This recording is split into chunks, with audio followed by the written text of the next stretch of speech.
पीछे हमने देखा मगरमच्छ से बचने के बाद बालक अपने घर को त्याग कर सन्यासी का जीवन व्यतीत करने का फैसला करता है। तब उसकी माँ अपने बेटे से एक वचन मांगती है कि उसके मरने के बाद वह उसकी चिता को अग्नि देने जरूर आएगा, जिस पर बालक ने तेरी जैसी आज्ञा माँ यह कहकर वहाँ से चला जाता है। धीरे धीरे समय बीतता गया और बालक बड़ा हो जाता है, जिसका नाम शंकरा था। एक बार शंकरा जंगलों से होते हुए जा रहा था कि तभी उसकी नजर एक जल रही अग्नि पर पड़ती है, जहाँ उसने देखा कि एक तपस्वी उसके अंदर खड़े होकर तपस्या कर रहे थे। जब शंकरा ने उनसे इस विद्या को सीखने के बारे में कहा तो ऋषि ने बताया कि ठीक है, मैं तुम्हें यह सिखा दूंगा, लेकिन क्या तुम इसके काबिल हो। जिसके बाद ऋषि शंकरा की परीक्षा लेने के लिए एक पहाड़ पर जाते हैं, जहाँ उन्होंने कहा कि तुम्हें यहाँ से नीचे कूदना है, अगर तुम बच गए तो मैं तुम्हें यह विद्या सिखा दूंगा। तब शंकरा ने बिना कुछ सोचे वहाँ से छलांग लगा दी। उसके इस साहस को देखकर ऋषि ने उसे ऊपर बुला लिया, जिसके बाद शंकरा ऋषि द्वारा एक एक करके सभी विधाओं को हासिल कर लेता है। एक दिन जब ऋषि उसे आखिरी विद्या सिखा रहे थे, जहाँ उसे एक मरे हुए मछली को जीवित करना था, तब शंकरा ने अपनी आत्मा को उस मछली के अंदर डाल दिया, जिससे वह मछली जीवित हो गई, लेकिन शंकरा की आयु समाप्त हो जाती है। यह सब देखकर भोलेनाथ जी ने शंकरा को 8 वर्ष की आयु और प्रदान की, जिससे शंकरा की जान बच गई। एक राज्य के कई लोग अपने अपने धर्म को लेकर आपस में लड़ रहे थे, जहाँ एक सन्यासी आकर उन सभी को आपस में लड़ने से रोकता है कि तभी वहाँ एक राजा भी आता है, जो सन्यासी से कहता है कि तुम आखिर कौन होते हो हमें उपदेश देने वाले। जिस पर सन्यासी ने उत्तर देते हुए कहा कि मैं ब्रह्मा हूँ। तब राजा ने उनका मजाक उड़ाते हुए कहा, अगर तुम ब्रह्मा हो तो तुम्हारे पास पूरा ज्ञान होगा, क्या तुम मुझे यह बता सकते हो कि मेरे पैर के नीचे जो कीड़ा है वह मरेगा या बचेगा। जिस पर सन्यासी ने कहा वह मर जाएगा। उसके ऐसा कहते ही राजा ने अपना पैर उस कीड़े पर से हटा लिया, जिससे कीड़ा बच गया। तब राजा ने फिर से उसका मजाक उड़ाते हुए कहा कि कहाँ गया तुम्हारा ज्ञान। जिस पर सन्यासी ने कहा कि मेरी बातें सत्य होती हैं, तुम नीचे देखो कि तभी वहाँ एक मेंढक आकर उस कीड़े को खा जाता है। फिर सन्यासी ने राजा से कहा यह मेंढक भी शिव अर्पण हो जाएगा। जिसके बाद गांव वालों से पूछा कि अब इस सर्प का क्या होगा, जिस पर किसी ने कोई जवाब नहीं दिया। तब सन्यासी ने कहा कि मैं बताता हूँ, इस सर्प को भी एक चील आकर उठा ले जाएगी। कि तभी एक चील आकर उस सर्प को उठा ले जाती है। जिस पर सन्यासी ने फिर प्रश्न किया अब उस चील का क्या होगा, जिस पर गांव वालों ने कहा कि अब वह भी मर जाएगा। तब सन्यासी ने कहा कि नहीं, वह नहीं मरेगा, वह शिव के गले में जाएगा। ऐसा कहकर सन्यासी ने राजा की ओर इशारा करते हुए कहा कि इस शिव के गले में।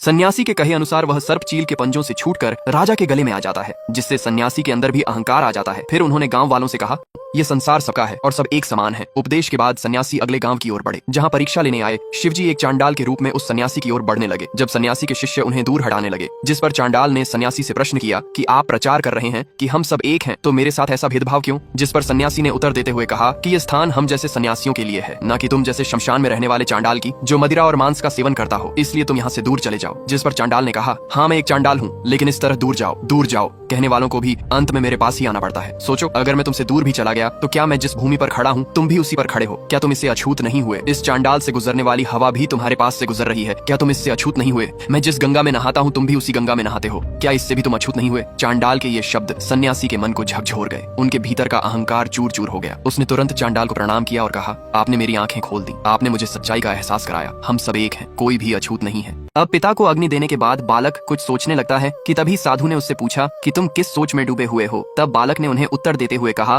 कि मैं अज्ञान को जलाने का रास्ता ढूंढ रहा हूँ। जिसके बाद बालक भिक्षा के लिए एक घर जाता है, जहाँ उसे कई बार पुकारने के बाद उस घर से एक महिला बाहर आती है, जिसके घर अन्न का एक दाना भी नहीं होता। तो वह महिला अपने भगवान को चढ़ाए हुए एक आंवले को ही उस बालक को दे देती है और उससे कहती है कि बेटा मेरे घर इसके अलावा कुछ भी नहीं है। उसकी गरीबी और विवशता को देखकर बालक ने माता लक्ष्मी को पुकारते हुए उनका आवाहन करने लगा, जिससे प्रसन्न होकर माता लक्ष्मी ने उस महिला के घर धन की वर्षा कर दी। एक दिन जब बालक यज्ञ कर रहा था, तभी उसकी माँ उसके पास आकर कहती है कि बेटा मैं तुम्हारी इसी आयु में शादी करवाना चाहती हूँ। जिस पर बालक ने कहा कि नहीं माँ, मैं इसी आयु में खुद को सन्यासी मान चुका हूँ। फिर बालक नदी में स्नान करने के लिए जाता है, जहाँ पर उसे एक मगरमच्छ ने पकड़ लिया, क्योंकि इसकी 8 वर्ष की आयु आज ही समाप्त हो गई। जिस पर भोलेनाथ जी ने उसे 8 वर्ष की आयु और प्रदान की। उसके बाद बालक अपने घर को त्याग कर सन्यासी का जीवन व्यतीत करने के लिए जाता है। अब क्या होगा इस बालक के साथ, देखेंगे नेक्स्ट पार्ट में।